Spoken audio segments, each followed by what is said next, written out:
Hello and welcome back to another Backflip Happy Hour. I'm Ryan Fring, one of the creative directors here at Backflip, or here on this page. Thank you so much for joining us today. We are over the moon that we are going to be watching EV Land, the short film that just premiered today on genre2030.com. But first, let's introduce everyone who is going to be on the stream. We've got John. Here we go. I can click some buttons. There it is. Hey, John. Say hey. Hello. Other creative director here at Backflip. We got to write that as a joke that actually works, because every time I try to introduce it, I'm like, what do I say? Yes, I agree. That's some good yes-anding for the live stream. And joining us today is our good friend and cinephile and what are you, account services person? I always forget your title because you do so many cool things. Yeah, I have the most generic title in the history of titles. It's even generic by utility industry standards. Mm-hmm. I'm what's known as a residential services manager who happens to make cool movies as well. So Yeah. I'm not sure how that works. But yeah, it's great to be here. It's wonderful to be back. And it's just a true joy to be able to finally share EV Land with the whole wide world. Yeah, we're here. Yep. And this is Charlie Warner from Madison Gas and Electric. And He's in the house. yeah, cinephile and a marketing man extraordinaire. And today we have our EV Land. You guys premiered it today on genre2030.com. So we're going to watch it and then we're going to talk about it.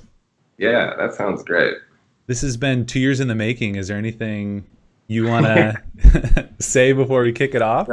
Blow off the dust and fire up. I think we recorded it on VHS, so I think we have to Yeah, well, John was really pushing for 8-track, but you knew that 8-track wasn't going to make it, so we went with or not 8-track. Just see my Beta. Beta. Yeah, exactly. No, it's a pretty fun little movie. It's the technically I think this is the sixth episode in the genre 2030 cinematic universe. It's definitely the biggest, the brightest, the most scope that we've ever tackled. It's the longest, I think, at like 16 minutes or something like that. So, there's a lot of story and ground that we cover in a relatively brief amount of time. But as the viewers will see, that was all sort of by design to tell a very involving story in a very fluid fashion, and really just to make people jump out of their seats and sing and dance. And I'm hopeful that that will happen during this live stream here. Yeah, we'll be jumping out of our seats. I know we're super stoked. How excited are you that this is out there? This is premiered. I mean, I can't contain myself. Yeah. I'm trying to keep myself composed because I am a professional. So, yeah, but I'm really excited. It's it's been a long time coming, and in a lot of respects, this is really the culmination of a lot of hard work by a lot of hardworking people. So it's nice to be able to share it with the world, but also share it with the people that we made it. Because I think a lot of people hadn't seen it that really kind of gave their all to making it. So it's really cool that it's finally out there for them, but also for MG&E customers as well. I mean, genre 2030 is a way that MG&E is engaging customers, particularly the millennial community here in Madison, so people ages between 20 and 30, in a way that's very creative, it's very artistic, but in a very energy driven way. Genre through films, through human energy, we're able to also provide these really cool energy products and services that MG&E offers to its customers in a very very artistic and fun kind of way. So it's been a really cool project to work on these past 5 years. And I mean, all of the films, Backflip has had a hand in making and guiding and supporting. So it's been a great collaboration. And EV Land is really, I guess, the culmination of all of that. So it's really exciting on so many levels. So I'm really kind of glad to have it out finally, and the world can now do with it as the world wants to. Yes, we're expecting, people to just go crazy over it, because anybody who I've shared it in my own office is just always amazed and engaged and enthralled. And like you were mentioning with the energy part, like I think we handled that pretty well. Obviously, it's up to the audience, but like I think it's such an engaging story, and we tell this, kind of transformative, informative story with electric vehicles, which is kind of unique. Yeah, that was really sort of fun to. I mean, as with all the genre episodes, I mean, we start with a stack of DVDs of movies that we think are going to inform the story. We have our star, and we try to tell a true and authentic version of their sort of like story as well, but in more cinematic terms. And then we have all of these kind of energy things that we need to weave into the narrative. And I think it'll make more sense when people, if they haven't seen any of the genre 2030 films, it makes more sense to see the film at the website, and then they can explore the bonus features, as it were, of all the little energy moments that may not get a lot of screen time, but in our lives, these things are always there. So it's going to the website, seeing the films, and then exploring the energy in addition to the film is probably the ideal way to consume all things genre. And EV Land, really is all about electric vehicles, and MG&E is really all about electric vehicles too. EV Land is really, I guess, a representation of what MG&E is doing to achieve our energy goals to drive to a more sustainable energy future. We have a lot of shared energy goals with our customers and our community, and electric vehicles play a big role in achieving the goals that we've set forward. So, EV Land's just a really sort of fun, happy, engaging way to get people to think in terms of energy, to think in terms of sustainability, to think in terms of renewable energy, and so many other things. So it's pretty fun that we're able to engage our customers in this kind of a way through really dynamic storytelling and marketing and customer engagement. That's really true and honest at the end of the day to our subjects matters, and this great city that we live in. So I don't know how else to set it up. I feel like if I say more than the hype train, we don't want to give it away. Yeah. And to set us off, we'll watch it in 1 second here. This is a happy hour, so we're gonna talk briefly about what we're drinking. I've got this Carbon 4 glass because you always got to be repping, bro. But I've got some Botanist in it. On this auspicious occasion, I opened a little fancy gin to celebrate, and of course, a little bit of additional hydration. So we'll go to the left. Is that left? Yeah. Johnny, what do you got?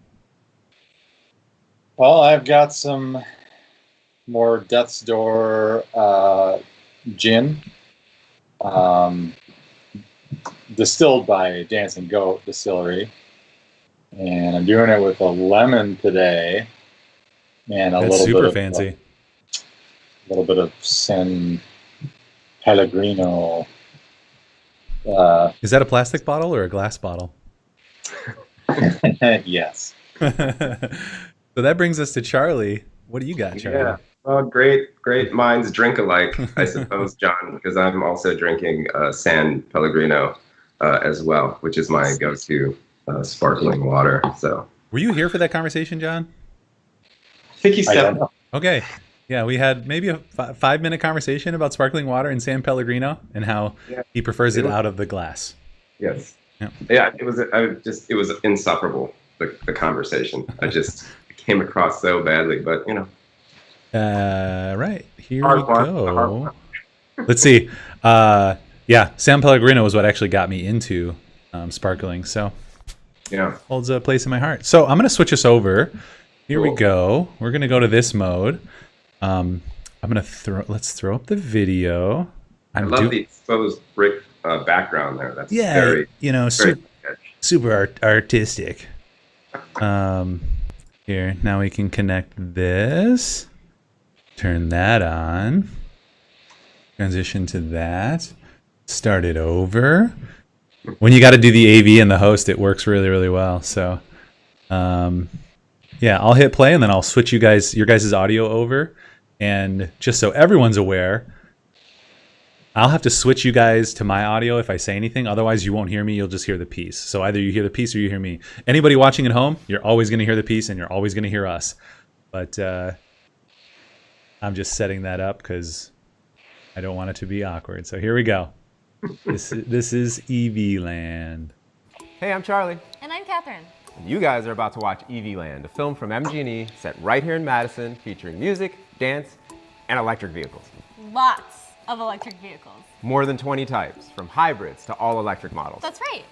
I think of EVs almost like classical ballet. We're bringing both to you through a new lens. EV Land spotlights some of the latest and most sustainable vehicles. And kind of takes a modern twist on classical dance because both are evolving, shaping the future. Like your character in the film. Exactly. Right? I think we're ready to feel the energy. I think so. And see how many EVs we can spot.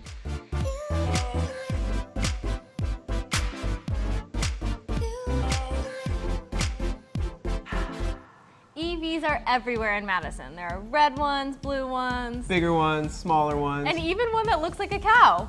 That's not the only surprise. You'll want to stick around after the film for a few more surprises and find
Hey, Mom says you're late?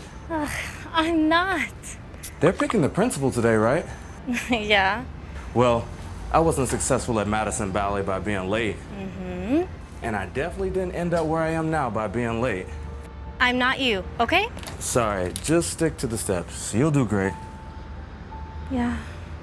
Tell you what, I don't have any important meetings today. I'll come cheer you on. I don't know. And if you fail, we'll still love you. Gee, thanks. I'll see you later. Love you. Love you too.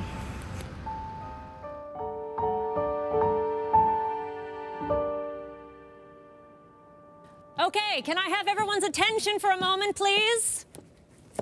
You may recall that I mentioned that Ale, come on out here. Ale will be joining us for this year's review. I, for one, am excited to see what he'll bring from his background in other dance styles. Today, I want to see what kind of chemistry he has with our group. Meg, why don't you two partner up to start? From the top.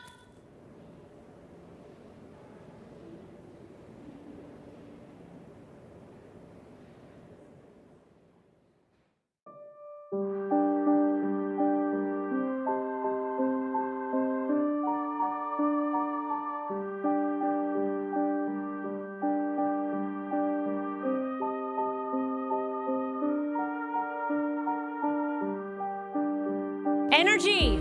Let the music flow through you.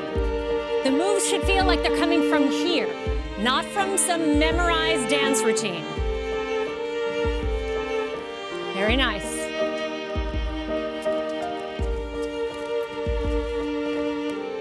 Great. Very nice, Ale. Megan, stop thinking so hard and just be.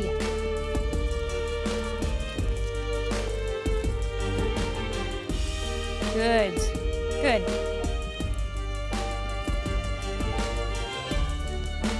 Megan, get your head in the game.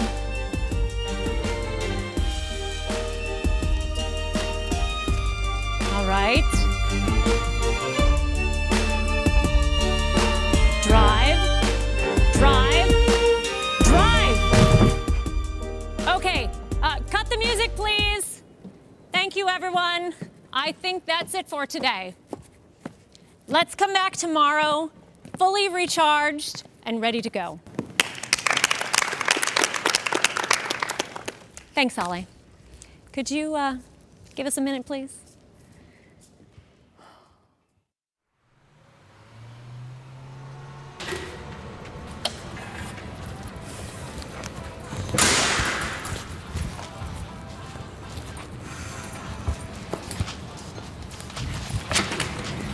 Hey! What was that back there? What was what? What was this? No. You made me look like an idiot in there. Yo, what are you talking about? You're an amazing dancer.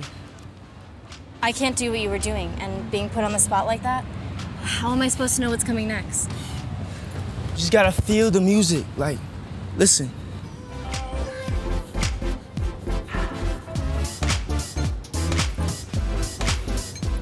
Guess I can't feel it. Because the music comes from inside you. You know, forget all the steps. Forget all the technicalities. Less thinking, more feeling. Like, let it drive you. Just.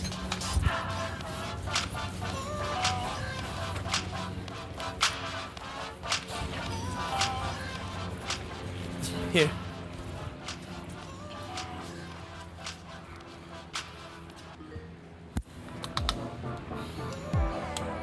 You feel that? Electricity.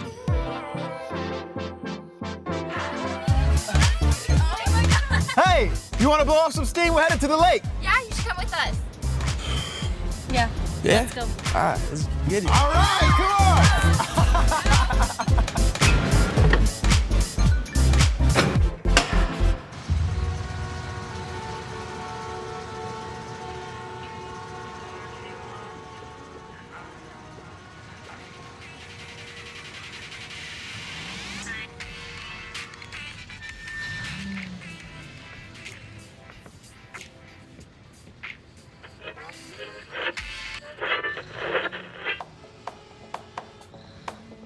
I can't help but feel like I'm out of energy.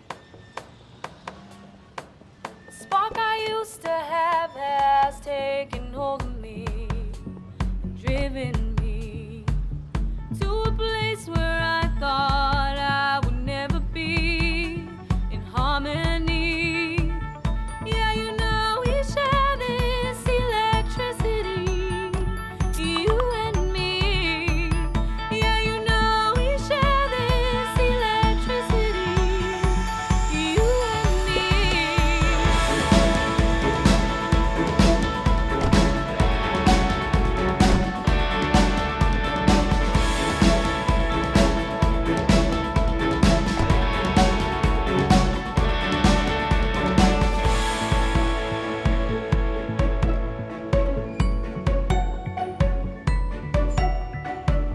I'm not sure about this, you have to resist any steps that take you afar. Just think about it, you're lost without it, in a current off the mark. I know this isn't new, but I have to take a chance and dance my part. Yeah, you know we share this electricity, you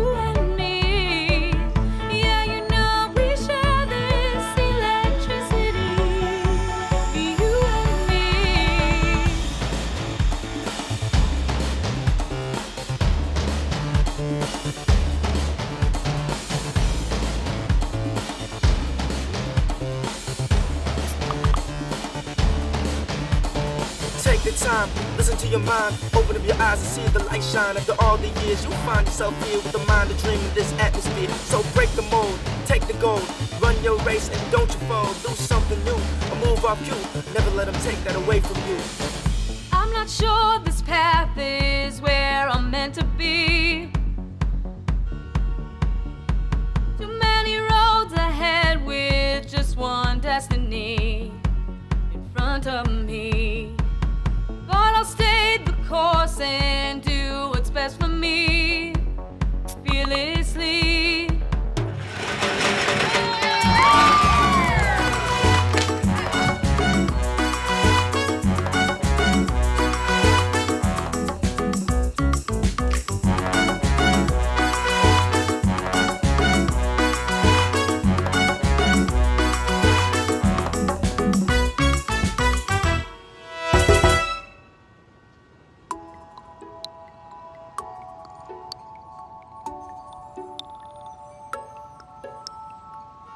I've come so far from where I've been, taking on a path that I can win.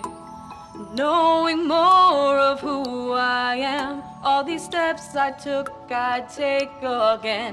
I've come so far from where I've been, taking on a path that I can win. Knowing more of who I am, all these steps I took, I'd take again. We've come so far from where we've been, many roads left to be driven, powered by a future we can see. Yeah, you know we share this electricity. We share this electricity. We share this electricity.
Hey Meg, you all charged up and ready to go? Yep, one sec.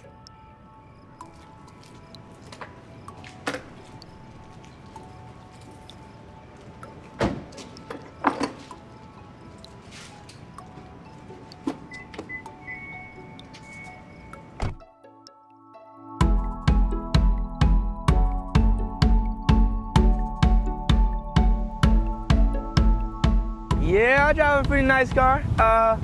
Drive a nice little Tesla in this film. I didn't realize how high-tech everything was. And there's like the feature that shows that like all the charging stations and where they are, so if you're running low, you can like check. My character is named Meg, and she drives a Bolt, and it is the cutest little zippy car I've ever been in. It's awesome. Push a button, turns on. You could charge your car at night, and I was thinking, oh, that would eliminate all those trips to the gas station. Like, oh my God, I gotta stop right now or I'm gonna be out of gas. So I was thinking that too, how like convenient it would be to just charge everything in our house and then be able to be on the road.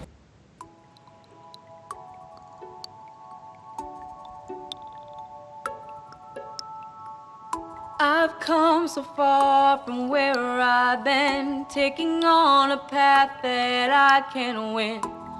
Knowing more of who I am, all these steps I took, I'd take again. I've come so far from where I've been, taking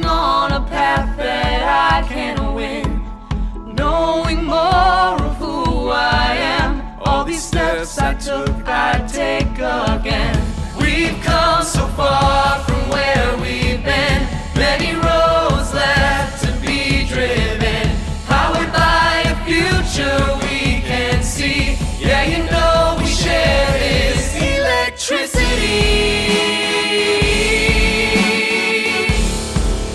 We share this electricity. We share this electricity. We share this electricity. We share this electricity.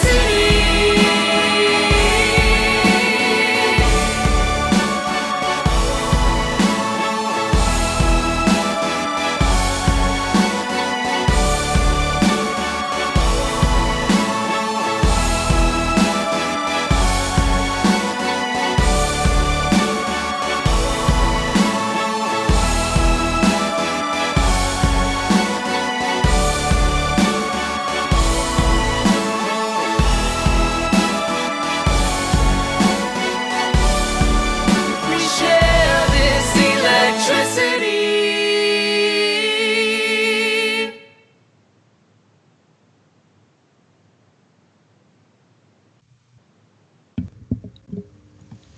And that's that. Oh man.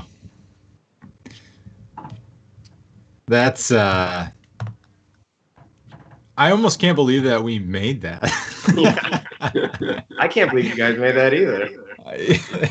It's like it, and you get a different perspective too when you're watching it and it's like released Yeah. versus like, even though it's been done for a while, even with the stamp of final approval, like this is out there.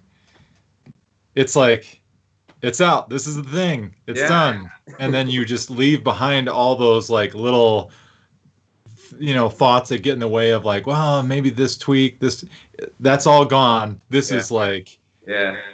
and it's got a different perspective, and it's kind of mind blowing. Yeah, mind blowing for sure. It's but every time I watch it, and I've just watched it countless times, I always like, it's impossible not to have like a smile kind of on my face. Not because I had a hand in making it, but also it's just as a viewer, it's very it's rapturous. It's a feel good movie, and I think certainly in the times that we're living in right now, even if it's only 15 minutes of escape to feel good, that still matters. That still, I think that counts for something. Yeah. I mean, it's maybe over dramatic, but it's like, it can't be overstated how important the message kind of is. Yeah. We share, whatever. This is about a utility, but we share all this stuff like as a community. Absolutely. I was thinking about, maybe we don't want to go this deep yet, but I was thinking about the other things about how like it's kind of a behind the scenes thing nobody would know, but like the singing voice of our black male lead and the singing voice of our white female lead are the opposite. Like, just kind of funny how like everyone came together to like make all those pieces work. Yeah. There's so much that you could really dive into. Yeah, and I love that, not just Eviland, but with all of the films that we've done together, it just kind of presents this world as fact. It's we don't have to do any sort of like preconditioning or explaining, well, this is why this is. It's just presented as it is, and you're either with it or you're not. But for me, as a viewer, and just as someone who appreciates subtlety, subtext, and artistry, I find Evie Land in particular, but all of the films that we've done, just so intoxicating. And I love that it's really made Madison kind of like this star in a way. It's really kind of like, I mean, certainly with Evie Land, I mean, it felt like a true blue Hollywood production. Mm-hmm. I mean, we had all the equipment that you would find on big Hollywood, sets, big crew, cast, extras, the elements, Trucks, multiple locations, dancers, costumes. Yeah. It was insane. And we pulled it off in relatively speaking, in a very short amount of time. From the idea, having the idea, assembling like Voltron, basically, to see if we could like carry this out. And I mean, it was such a big idea and such a big scope, and at any given moment, it could have kind of all come falling apart. Mm-hmm. And so many things had to just work out the way that they did for this thing to kind of achieve what it achieves, And that I find absolutely breathtaking as well, the actual making of it. Mm-hmm. I mean, it was just like, it left me delirious in the moment, But I mean, even though that there was like a lot riding on it and so many things could go wrong, I never doubted it. And I think it's because, that was like the sixth production that we had worked on, years of kind of, working relationship and, friendships after that. And it wasn't overnight. Yeah. there was just a trust that, is so required and necessary for true collaboration. And that's one of the big joys that I've gotten working on this project, and in particular with you two guys, is just that trust. I mean, I just trust it, and that feels good. You're not everybody can say that. Well, and I know it's intentional, but again, like I haven't actually reviewed this stuff in like a really long time. So it's been a while. The little snippets in the credit sequence. Oh, so good. That kind of brings it all back too. Yeah, You're just like, oh man, that's right. All this big project, like it's an impressive film for sure. Yeah. But it's like, even though it's a 15-minute thing, far short of like a feature-length movie, it still has like a lot of like stuff that went into it, and kind of like that's just a snippet in the credits. I mean, there's a lot that took place. And if you haven't yet, if you're just tuning in now, you should definitely go check out genre2030.com. I think I'm getting feedback from you, Jack. Genre2030.com. And you can see all the films, and you can kind of see the lead up to this and the different types of productions that we've done, different stories that have been told. And I think that tells a fascinating story. And Liz on Facebook was just talking about locations, like, oh, where is that? And it was in Madison, at the Overture Center, the Ovation building, Warner Park. It was all over Madison, kind of like a love letter to Madison. We did try to shut down John Nolan, but the city told us no. But we got to go to the city and sit in front of the council and like pitch our idea and try to get them to sign off on a location. And somebody was very concerned for the Department of Transportation or something. And then everyone else was like, no, it sounds amazing. It sounds great. But they're like, we don't want to reroute for one day. Yeah. And so we found a location that worked. And it's great that Liz was like, I hope you shut down the Beltline, because maybe you thought it was like on a really big, busy road. It wasn't. It was on a wide, not busy road by a park. So we were able to shoot there, but hopefully you were still able to feel that and experience that, because that's like what Charlie was just talking about. There's so many things that can come up, and so many things did. And being filmmakers and marketers and storytellers, it's just about rolling with it and making it work.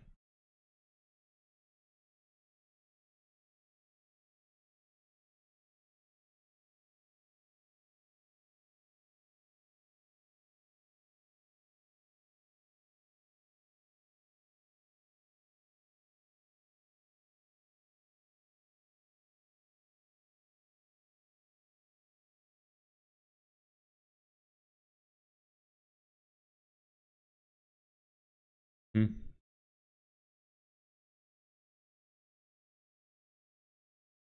Right.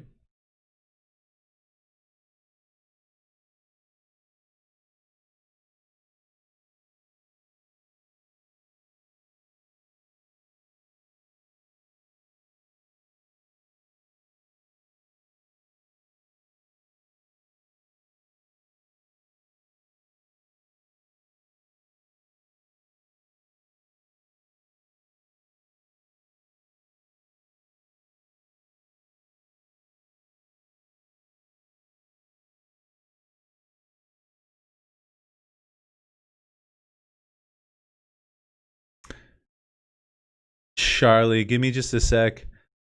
John dropped out, so I lost your audio, but now I have it Oh, back. oh, cool, So, cool. Yeah, yeah. John's just like a mannequin right now. Yeah, John froze. So here, and thank you, Carolyn, for letting me know. I have audio only coming from John, so when John froze, I Oh, lost Charlie's audio. So yeah. I've fixed that now. You should hear Charlie. He was just saying, it was a big collaborative effort, and the Yeah. thanks you were Giving some mad love to Overture the Center Emmy and, speech. Yeah, Madison Ballet. you got to Oh, make yeah. sure you name everyone. Yeah, no doubt. Before they play me off the stage. If they play me off the stage, I want to be played off by electricity. So that would be great. Which that's the other thing about this piece is this is an incredible song. I mean, I've lived with this song for like 2 years, and I'm still not sick of it. Oh my gosh, isn't it so amazing? Infectious. Yeah. And it's also impossible not to sing without a huge smile on your face. Yeah. So mad props to our composer and songwriter Josh. Yeah, Josh Stromer. I mean, he just like killed it. Yeah. Because I remember, I remember the meeting, and I just had a list of, okay, this song has to obviously reflect the story and the character and the character arc, but it's like, okay, you gotta also include all these electric vehicle facts and information into it too. So it was just a marvelous job that he did, and so much is riding on that song. It's oh my crazy. gosh. Well, and I think we were all pleasantly surprised. We've worked with Josh on several different things, and one was like a feature film. He composed it all for it, and that essentially gave us the confidence. We're like, dude, this guy can create anything. And I feel like it's it is a super catchy kind of pop song that it's like the culmination of the story. Not too catchy and not too pop. It can't can't get on your nerves after multiple listens, and I don't think it does. I think the song is like that. With all due respect to our incredible cast, especially Catherine Rogers as Meg and Solomon Roller as Ale and Jacob Ashley as Julian, the song is really sort of the centerpiece. It's like it's the heart and soul of the piece, because it really kind of like connects all the themes and all the characters and all the moments that we're building up to in this one hybrid of emotion. And it's just, without the song, I don't think the thing would be as half as moving as it is. That would be really funny. We should totally do this. Next week we're planning on talking kind of a behind the scenes, like breaking it down of everything that went into it. But that'd be hilarious to take out the song in that last dance and just make the sound like, yeah, like, yeah. Oh my gosh, that would be so amazing. That'd be hilarious. Yeah. That song. Can we? So good. How can we get that on Spotify or something? Can MGE have a Spotify account? I mean, if the environment was different, one part of the strategy that I wanted to do was just like, we need to get this. Every wedding DJ needs to have this as part of their playlist. Yes. Oh my gosh. It would have been a perfect use of that song, or karaoke bars. I mean, it's just like such a great singable song, and then the crescendo at the end, it's just like so uplifting. It's just, man, it just like. And it's great that we're able to share that a couple times, like with the end credits as well. Right. That was cool to be able to kind of like give the audience a little bit more of it. So yeah, I don't know. I can't say enough about Josh's contributions to the film. The music throughout is really, really strong, and it feels like it's not dominating the scene. It's just kind of like supporting the character and helping guide us along. And that's the other thing too that's really quite, I don't know, satisfying about this is that it is a longer film, but it doesn't feel that way because it just moves. It's so fluid, you know, and a lot of that is because of the camera work and just having that continuous sort of motion. That also, you know, makes it seem like it's not as long as it is. But I mean, I think it's just the fluidity in the filmmaking, but also the fluidity in the character. I mean, it's you can sort of easily relate to where Meg is at. I think everybody has. I know Catherine, when we casted her, I think we knew almost immediately, like, okay, this is our star. This is Meg, because she really related to her story. And, you know, for me, what EV Land is about, it's certainly about electric vehicles. And, you know, if you go to the website, genre2030.com, you can see some other videos about electric vehicles and all the great products and services that MG&E provides for electric vehicles. But one of the main theme that I take away from it is not letting your past define your future. Right.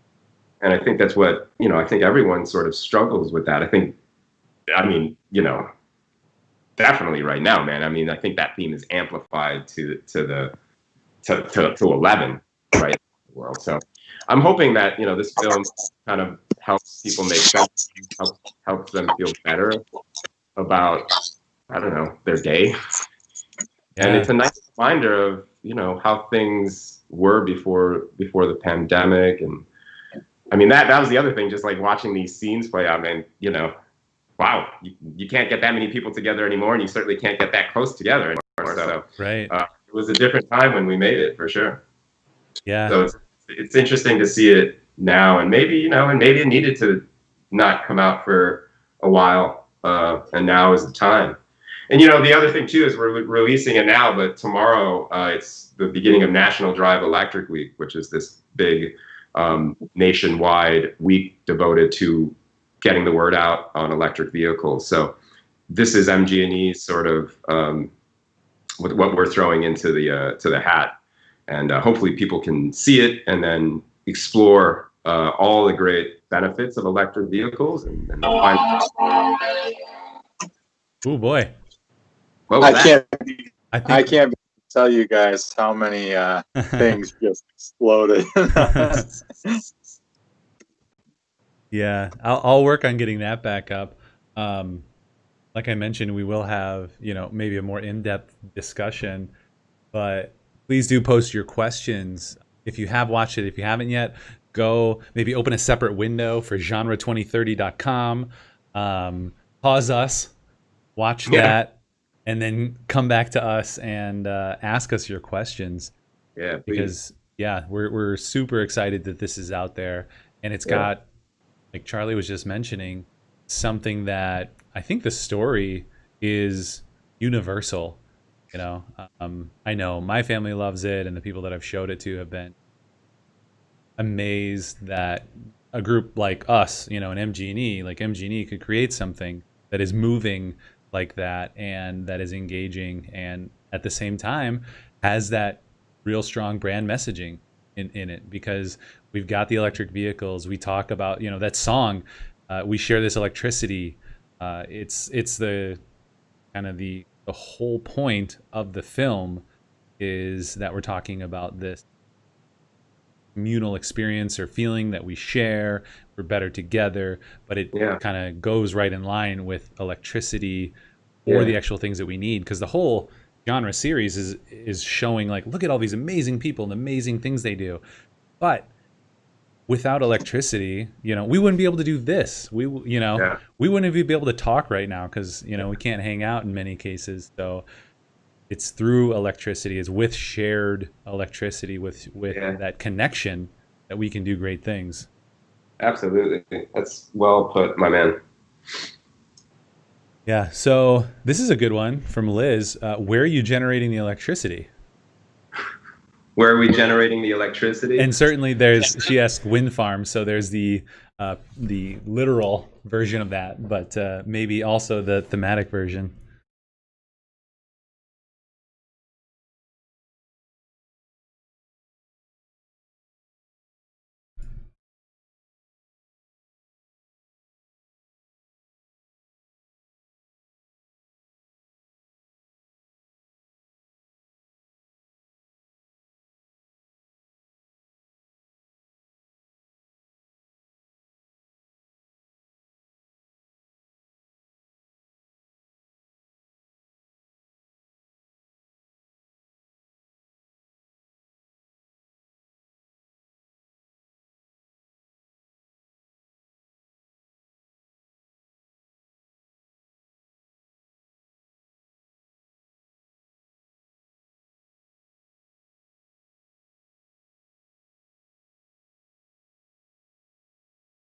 clean, renewable sources. So MG&E is definitely, I think, on the fast track to achieving these clean energy goals. And if we can go further, faster, before we hit those milestones, we will. But just like the film says, we need to share this electricity, and we need to share this task with our customers. And we have a long history of working together with our customers, with our community to achieve our shared energy goals. So that's pretty exciting that this film speaks to that spirit. And really, it's the power of working together. You work together, you can really achieve some pretty amazing things, monumental things. So yeah, that's awesome. And I do apologize we lost your first answer because all this Skype screwiness is screwing me up over here, so I apologize. What kind of that first answer, getting into this, the first part, where does the electricity come? Give us that. We got the whole second half. Oh, yeah, so the electricity for electric vehicles, I mean, people can, charge their vehicles at home. MG&E has a wide network of public charging stations as well. The nice thing about EVs, I mean, it's obviously environmentally friendly, it's cheaper, lower fuel costs, lower maintenance costs. But if you want to charge your electric vehicle at home, MG&E can install a charging station in your home, and you can have all of the energy that you use to fuel your electric vehicle come from renewable energy sources as well. So it's really a win-win situation that provides. Yeah, I didn't realize that about the charging station too. Yeah. Work with you on that. If they go to if you're interested in electric vehicles and you're considering about buying one, MG&E has this really robust hub for electric vehicle information. It's called Love EV. So if you go to mge.com/loveev, you can find out about the benefits of electric vehicles, what it's like to drive one, what kind of models are available, what sort of services and resources MG&E provides, what kind of incentives there are to buy electric vehicles. It's a really great one-stop shop for all of your EV needs. And that's something that we're trying to drive people to. And we're trying to get people excited about electric vehicles.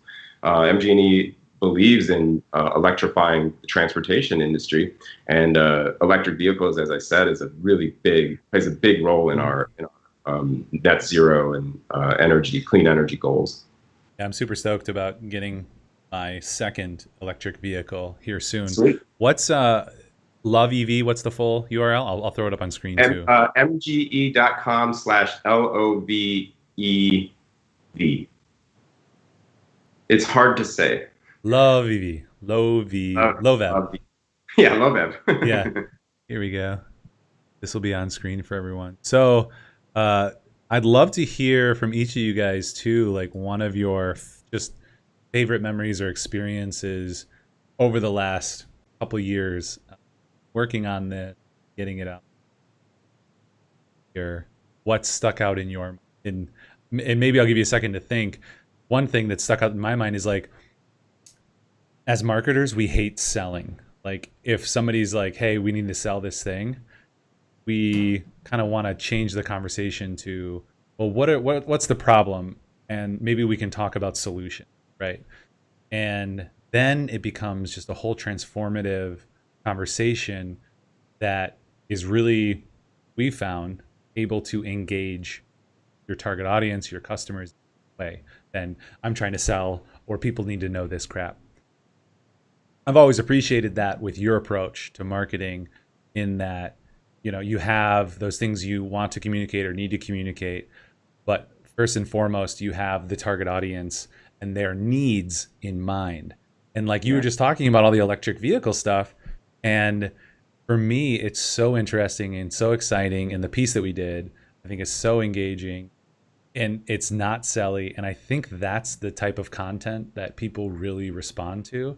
And so I love that, for the last however many years, we've been able to do great content that can really connect with people, and it gets good messaging out there, but it never comes from a place of like, I have to sell them and they have to feel this and I'm a corporation.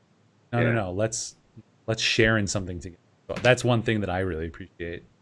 Yeah, man. I would echo all of that as well. I mean, that's really it's definitely not my style. I don't respond to heavy-handed messaging or hard sells. I like to make my mind up on my own, and I think a lot of people as consumers, they're more emotionally driven. So, you know, bullet points and goals and percentages are, you know, important, but like, I don't want to hug them, you know.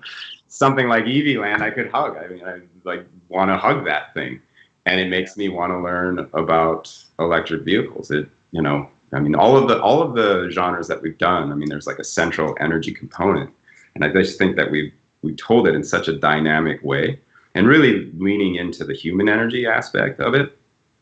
That I feel like that's the way to kind of get people to trust your brand, to explore your brand, to believe in your brand. If they have a good experience through genre, then maybe when they are on the market for an electric vehicle, or if they're, you know, upgrading their energy efficiency in their home, they had a really good experience with MG&E, so they'll come back to us and speak with one of our energy experts to help guide them in making those decisions, whether it's adding insulation or upgrading to a high efficiency furnace. You know, we have the talent. We have talented staff that really love and know these things very well. It's just sometimes, you know, you just take energy for granted.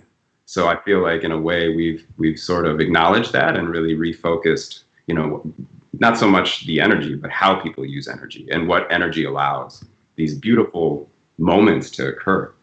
And I think that's probably my favorite memory from making Eevee Land is really it's just a composite of all these wonderful creative moments where energy is sort of supporting it, you know, behind the scenes, or lighting overture, you know, just witnessing that. And then in between, you know, shots, I mean, there's a lot of downtime when you're making a movie. So you're seeing like the dance companies kind of rehearse, or just having lunch, or just talking. That camaraderie on the film set, man, I find it intoxicating. And, you know, I'm not doing the heavy lifting that you guys are, you know, directing and working with the DP and all of those with cast and so forth. So I'm able to kind of just like live vicariously through all of these things, these engagements that are happening around when we're making these movies. And Eevee Land definitely was by far the biggest production, but I got to meet so many incredibly talented and committed artists, but then getting to know them on a personal level as well. I think really my favorite memory from Eevee Land was just getting to know Jacob, who plays Julian in the piece. I mean, he's just this dynamic display of a ballet dancer, but we got to really kind of connect on a personal level too.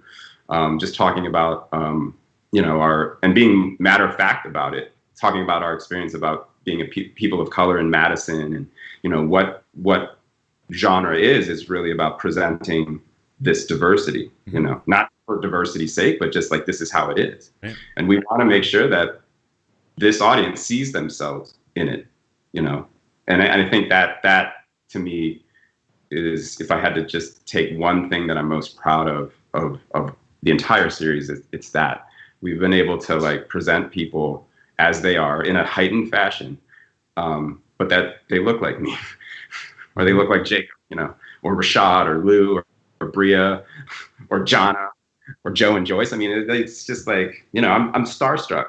I'm really like starstruck with everyone that's been involved with these films. I mean, and some of the people that I'm starstruck when, they're like my best friends, but I'm still like so, I don't know, enamored with them. And it's just watching you guys work too. It was a joy, because we had you know, I can't sing this man's praises enough, but Nate Stevens, who we had as our Steadicam operator, I mean, this guy was like Iron Man.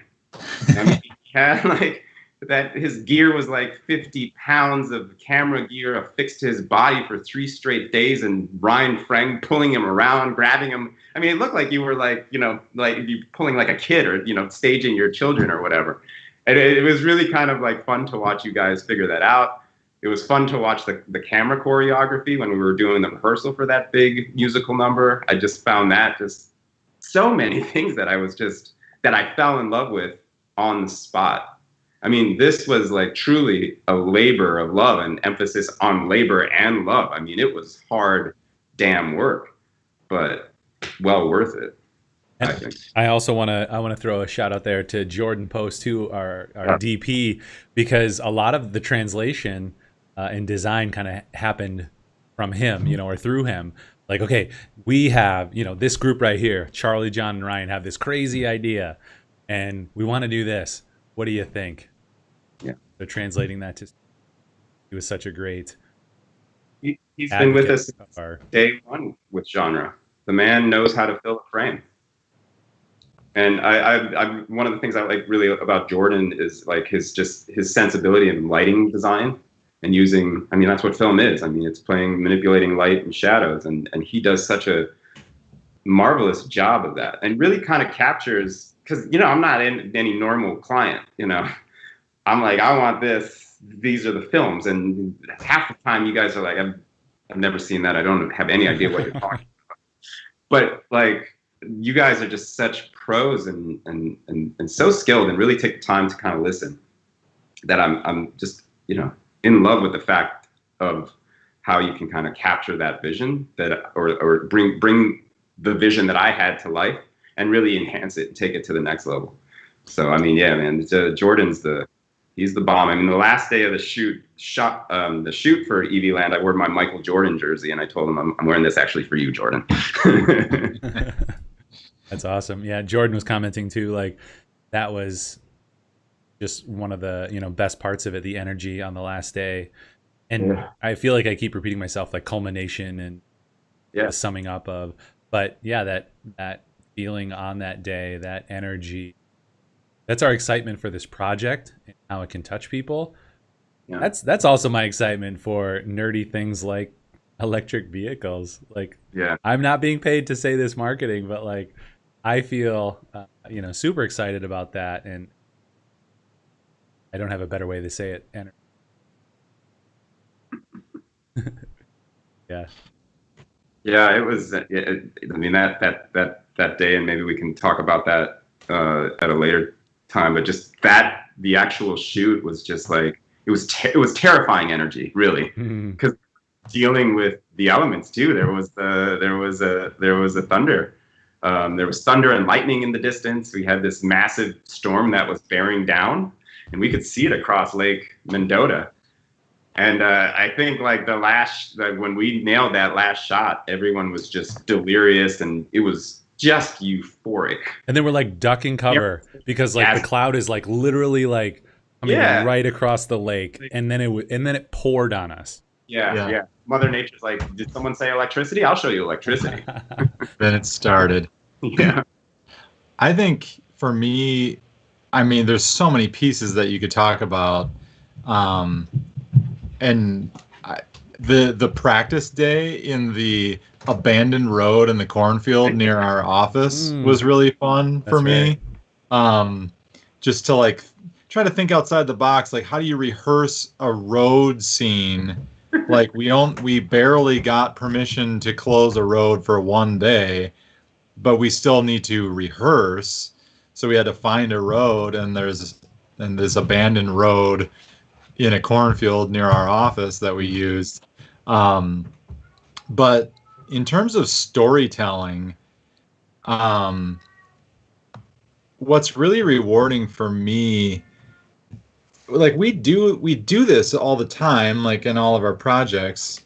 I'm trying to tell the story for some other company or product or organization, individual.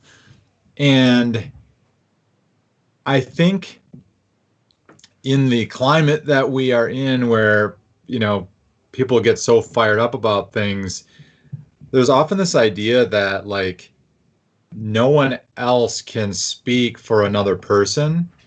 And there's something to that, like, well, that person should tell their story. But it's an interesting thing for me writing for a ballet dancer, for a person who is different than me, writing for a woman, writing for a black man, writing for ballet company, writing for electric car owners, a male dancer. Yeah, none of these things are me. Yeah. And so I'm trying to like get myself into that place. But then, checking back with people and saying like, is this legit? Is this something that you feel? Am I writing this correctly? Am I telling your story correctly? So there's some of that, like just on a empathetic side, but then also like learning a ton about like, okay, so here's what happens in the story. She's got this really difficult move to do, and then she falls, and it's a moment of failure. But then the logistics of it, like, can you do that move? Like you're like a professional, but like I've chosen a challenging move based on some research on ballet and like looking up, and reading about like the most challenging moves. And then it's like, we need to film this shot multiple times. Can you do this multiple times? Also, it seems like a funny thing to have not thought about, but it's like, oh yeah, by the way, can you do these moves on a street, on concrete, in tennis shoes? Yeah. And holy cow, like, yeah, Jacob, both of them, but like Jacob's power off of the concrete, in like dress he's shoes, majestic. powering, like powering himself into the air. You don't get a sense for that. We just see movies all the time like this, and you just don't get a sense for what it takes to do that. Anyway, I went a lot of different directions there, but I think if I just had to go pick with one, the most rewarding thing is like, it's telling somebody's story. Not that they're not more capable of telling it themselves, but I'm in the role of writing it down and trying to make sure that like I'm doing them justice. Like that's what we do on all of our projects, and this one was really important in from a lot of angles. Right. It's that idea of authenticity, and from the beginning, that's been something that Charlie talked about, and like I think that's what resonated with our work too, is just the authenticity of it, and I think that's the only way that this stuff is successful. Yeah, I mean that's the bedrock, for sure. Authentic storytelling, but authentic to the story you're trying to tell, to the filmmaking, to the film grammar that you're using to tell that story, being true and authentic to that, but being true and authentic to the individual. That's one of the nice things that I've really appreciated about you guys, and our other collaborator Carrie Hyman, who did season 2. I mean, you guys took the time to meet with our stars and learn about them. Like, with Lou, why did you want to become a barber? And that wasn't like a story beat in his film, but that definitely informed, I think, how we told a version of his story. Mm-hmm. So there's that delicate sort of aspect of pre-production when you're really trying to understand what makes this person tick. And you see them as a fully formed, fleshed out human. I mean, this is someone that cuts hair. Well, why does he cut hair? And what steps did he take to lead to what he's doing now? And again, that's not necessarily, we're not doing a biography, but those things inform you as a storyteller and even as a marketer to a certain extent, how you're going to, handle with delicacy and care these stories. And at the end of the day, it's been really kind of great to kind of tell these interconnected stories, and with this connective tissue of energy, be it human energy or be it kilowatt hours or therms. It's really kind of cool that we've been able to weave both of those narratives into this hybrid of human energy and the arts. And I'm really, really proud of that. I feel like it's one of the most innovative marketing campaigns ever done, to be honest with you. And I think what we set out was just like, okay, we're going to create the coolest goddamn marketing campaign that a utility company has ever done. And I think because it is filled with such heart and soul. And I think you can do this in Madison too, because Madison is not a big city. It's a mid-sized city, and when you're focusing on a specific demographic age range, millennials in this case, there isn't a suspension of disbelief where it's like, okay, that doesn't make any sense that that person knows that person, and all of a sudden everyone knows. Well, yeah, that's how it actually is in Madison. Like Lou the barber knows DJ Radish, and DJ Radish knows, Joe and Joyce at Saint. So I love that we're able to depict community energy in the way that we've depicted it. And just as a cinephile, I just get off on all the film grammar that we really kind of embrace to tell these stories, with subtle terms, like with Electric City, which was really just a silent film. We really relied on film grammar to kind of tell the story of this character. But then with Evie Land, where it's just this huge, big production, it's in your face. I love the scope of the project collectively and as a whole. I think we've done some pretty amazing things, and we should all be proud of it. Yeah, well, and an analogy is like a really useful way, valuable way to explain things. You could just explain how the electricity flows from the power station to all the different neighborhoods, and then where the transformers are that step it down and whatever, and just what happens when somebody doesn't have access to it, and what that means for their business or whatever. Like, you could sit there and do a documentary style film, which you've done lots of them for lots of businesses, where somebody just talks about that, the literal reality of it, and says, yeah, I don't know what I would do if I didn't have electricity, because I need to use it in my daily work. And that's kind of engaging, but it's not the same as it's like the parables, it's like, let me tell you a story. Once there was this girl who was a dancer. Yeah. Right.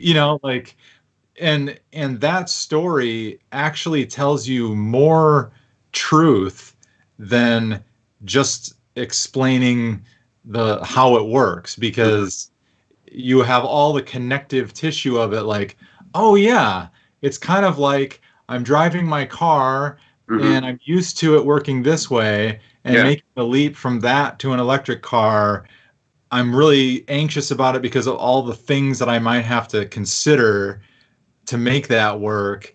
But you're going to lose things in translation versus just telling a story about people that you can grow to care about. And then, which again, it gets really deep for it's just an electric vehicle, but it's like, well, I think, but it also represents that person. I mean, why does someone choose to buy an electric vehicle or drive an electric vehicle? Why does a person choose to get all their power from a wind turbine or a solar farm? I mean, that decision is not just because okay, I can save money or this is good for the environment. I mean, is it because you want to leave, this world in a better state for your children and your grandchildren than it is now? There's something interesting there. There's something deep there. And I think, these films are, polished and high quality, whatnot, but there's a lot of subtext in all of the films. And there's a lot of character in all of the films.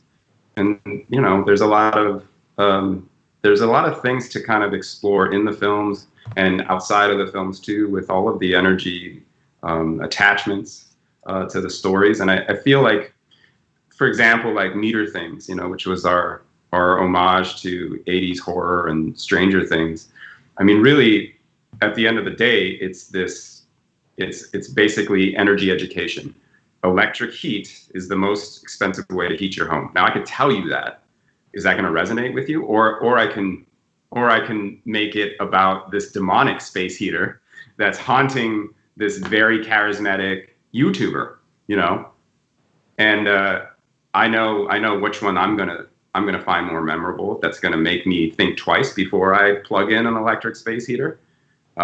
So there is a method to our madness for sure. Yeah, you're always gonna have those little pictures in your mind's eye when you're thinking about plugging it in. And, oh yeah, that's right. We got The furnace the or energy the monster. electric, heater monster. Yeah. Yeah, so we do have a question from Carolyn, longtime viewer. Also, let's see, what's the men's hair club line? Not only am I a spokesperson, I'm also a patient. That all sounds terrible, so we should write something around that. Yeah, please. That horrible pitch. But she's wondering, Charlie, did you have a strong concept for EV Land that you brought to us, or was it more in-depth collaboration? Come up with a story concept, or kind of how did it all come together? Well, I mean, I have the idea. So with EV Land, basically the original pitch was I want to do the opening freeway sequence in La La Land, but with electric vehicles. And also sprinkling a little of Baby Driver, this movie called The Red Shoes, which is a ballet film from the 50s. It's marvelous. And Break Into Electric Boogaloo. I mean, we borrowed heavily from that story. I mean, I bring the idea to the table, but it's just an idea. You know, it's only as good as the people that actually execute it, that are able to execute it and take the idea, fully form it out, flesh it out. And that's really what all of these films have been. It's just like, okay, I want to tell this story about this guy in this way. Now you guys need to make that happen. Mm-hmm. You know, and with EV Land, it was that very basic idea of like, but wouldn't it be cool to do a musical? Because I think at that point we had worked together and we had the confidence. I'm like, I think we could do a musical. What music? What's it going to be? And electric vehicles is a huge initiative for Madison Gas and Electric. So that idea just kind of came into my head. The same with meter things. Season 2 of Stranger Things was coming out. I wanted to tell this really kind of fun horror comedy that explored electric heat. So I come up with the idea of this. It's very basic. And then this is the energy component that we need to attach to the idea. And then we sit and we just sort of break story. We break what that's going to look like. We break the film down, like how it's going to feel, with mood boards, watching films for inspiration. I mean, it's just an idea. And then everyone else gets to add their artistry to it. And then you come up with something that no one would have come up with on their own. But when everybody participates and collaborates, then you get something like EV Land. I mean, even like Rachel, I guess Rachel Fox now, she just got married. Congratulations, Rachel, if you're watching. The School of Madison Ballet director and our choreographer. I mean, she was really instrumental in telling us this is how it works for someone like Catherine's character, Meg, when she's up for the lead. And then suddenly, this, invited dancer comes along and there's just this threat. And Catherine really has to play that out. When Ale arrives on the scene, I mean, there was a lot of nuance to that world that Rachel provided that was completely unbeknownst to me.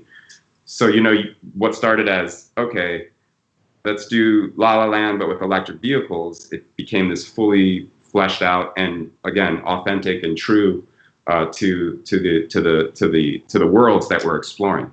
And the only way that you can do that is to allow those people to have a seat at the table and have a say at the table. Right. And oftentimes sitting at the head of the table, right. Leading us. Right. And that's the great thing too, is like when you have true collaboration, you check your ego at the door. It's not about your idea. It's about what's best for this process, the creative process, and then the end project, and everyone just kind of like buys into it. Yeah. And I just like with you guys, it's easy because I'll come up with an idea and I know that it does something for me, and I'm just like, I know these guys are gonna like it. And then you guys get a hold of it, and then it just expands. It's really beautiful. I mean, I can tell you the germ of an idea for all the films, and then they become something else entirely. Well, and that's some of the parts is so fundamental. It's a part of the story too. And I love that you're sharing that as well. You come up with just an idea and you come to us and like, okay, what do we do? How do we do this? And then we come up with more ideas on how we could do some stuff. But then we reach out to our trusted, folk. And I thought that was amazing. Like Josh Stromer, his music, because I don't do music like that. Also, Rachel and AJ, thank you. Was it Juarez, right? Yeah, because I always think of Wario, but Rachel and AJ, like, I have no dance skills, so just being like, we're gonna need a dance. It's gonna be here in this location. Here's the story elements, and maybe feature them in front. And then they come back, and like when we went and recorded some behind the scenes stuff, I was like, holy F, this is real. Like, you are amazing.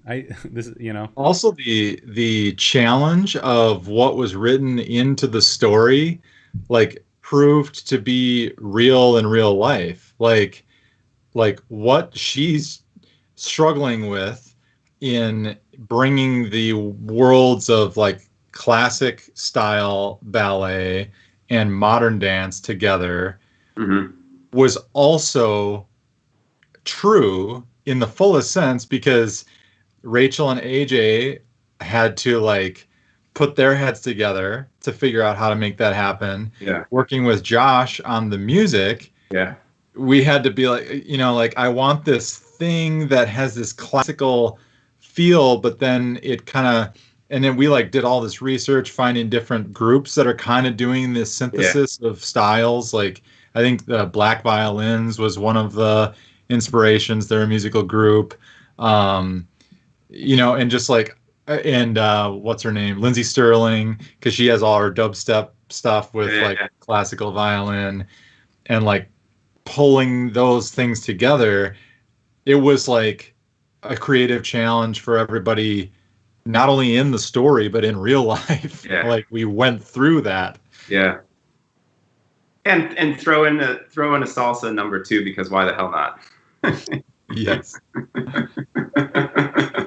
It's I mean, it's just talking about it, man. I just feel good, and watching, like, especially the end credit stuff. I just like want to spend time with these people, just like watching them, observing them do their craft and their dedication, and just the smiles and the joy that they had. I mean, that was just like, those were candid moments. Those were like stolen moments that we grabbed in B-roll, and it's really nice to kind of that's part of the film too, to really show that this was really hard work, but it was really fun and it was really fulfilling, and it was just great to see so many smiling faces. I don't know, man. It's just positive vibes. This piece. It's a really, really strong piece, and I think it also, achieves what its obvious or ultimate objective is. It's to get people excited about electric vehicles, and I think it does that. So, yeah. Can't hear you, Ryan. Yeah, Ryan, I can't hear you, buddy. Good, thanks. Carolyn didn't have to text me to tell me that I had an audio issue.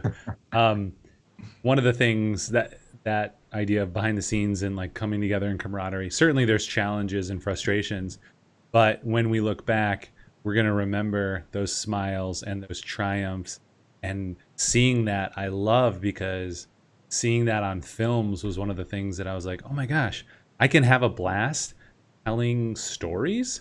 It wasn't just that I can make a movie and people will hear a story that I want to tell. It was that I can work with awesome people and do something worthwhile. So that behind the scenes has kind of been a part of my story, and so I love that you brought that in there at the end. And we have more behind the scenes footage and stuff that's going to be coming out. You guys should just start like putting the behind the scenes stuff out, right away. I kind of like, I did that yesterday on the genre Instagram stories. I shared a lot of behind the scenes stuff from the making of it, and that really kind of got me in the right mindset for today, because it really was a trip down memory lane, and just kind of, I was just observing all of these things kind of coming together and forming, and just marveled at the skill and ingenuity of our crew. I mean, you guys were doing things that you hadn't done before with the Steadicam operation, but like transferring a Steadicam from a human being onto this huge crane and rigging that up to get that shot, to really sort of show the depth and to show that community energy at the end of the finale there. So really, it was great to kind of like to tell that story, and also tell the story of shooting this thing in sweltering heat, surrounded by rows and rows of corn as far as the eye can see. And the very next day, we're shooting inside the most glamorous, glorious, Capitol Theater at Overture Center. It was just, I mean, it was a whirlwind tour. It was 3 successive days, Friday, Saturday, Sunday, shooting this film. The first day was an all-day rehearsal, really, because that was the first time that both dance companies had done the piece with cars. Right. Up until that point, it was just in the studio at Madison Ballet. So without a camera operator. So figuring out the dance choreography, but also the camera choreography, was really quite breathtaking to see that play out and trying to figure it out.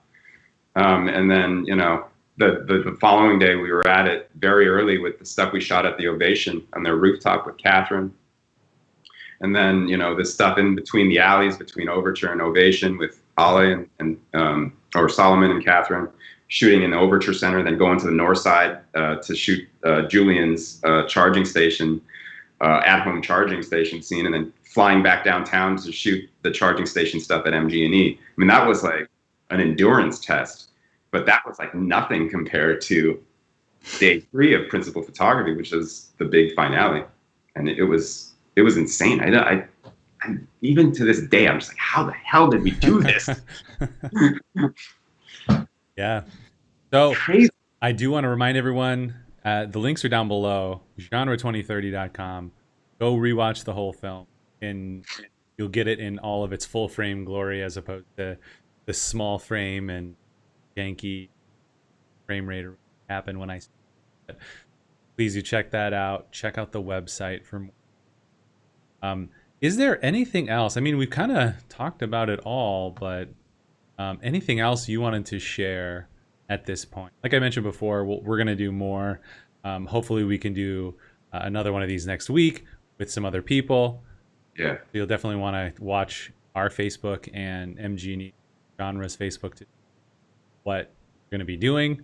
But is there anything at this point, as we're wrapping up, that you want to share? No, just, next week, I mean, today it premieres, but next week we're going to be just jam-packing both MG&E's social media and genre social media with electric vehicle content during National Drive Electric Week. So if you like the film, great. But if you're really sort of seriously considering electric vehicles, please connect with us on Facebook and Instagram and kind of consume the content that we'll be sharing next week. We'll have a lot of cool electric vehicle videos, both of the EV Land variety and also of Love EV, mgne.com/Love EV. But I would just say, like, just kind of stay plugged in with genre, because the film is out now, but it does kind of end there. There's still more story to tell, and I'm excited that we'll be able to tell that and really shine a light on our stars, because we've got some pretty cool videos that really kind of explore each of them as artists. So those are going to be fun to share as well. But yeah, I'm just really, really happy that we get to share this electricity with our community and our customers. And it's a long time coming, but here we are. Yeah, so we share this electricity. John, please share electricity with all your friends. And Facebook friends and real life friends too. Yeah, share, like, subscribe, do all the things. Keep an eye out for that. And I would like also say, try to watch this on the biggest screen possible. I mean, we shot this in widescreen and really, really wanted to have this thing look and feel and sound like an actual film.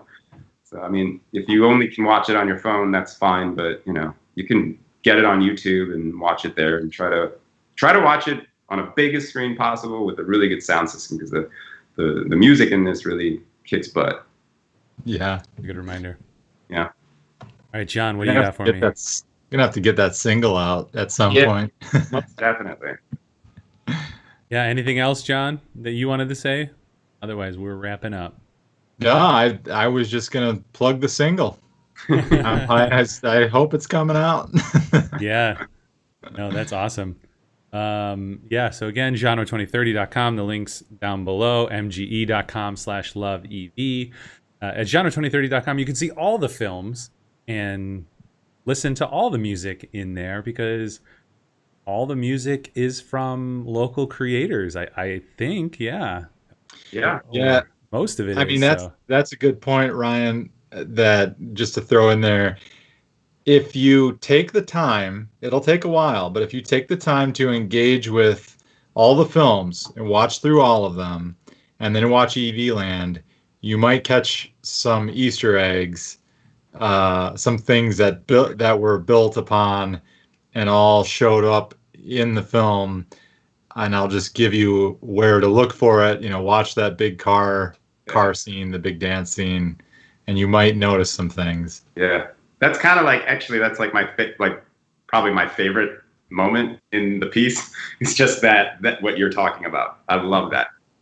And yeah, big shout out to Dudley Noon and Radish, who did the music for all of the previous genre episodes. And I think we included a Radish song when they charge up and go to the big musical finale. Yeah.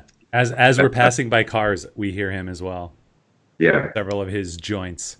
Yeah, it's pretty cool. Yeah. Awesome. Cool. Thank you, Charlie, so much for coming and sharing this experience with us, this film, for working with us and creating something unique. Yeah. And it's been a ride, and thank you, Charlie. Oh, thank you, Ryan. Thank you, John. I don't know. I think I'm going to cry now. Good. And with that, thank you so much for tuning in. Next week, we're going to have more EV Land, more MG&E content. We're so excited to get in on this stuff, go more behind the scenes. Even in the evening. I think we've almost confirmed that. Charlie gave me his availability, but I never confirmed it, so I don't want to say what it is. But we're going to do some fun stuff over the next week. Like, subscribe, do all the social things, and we'll see you here next week. Thanks so much for tuning in. Bye.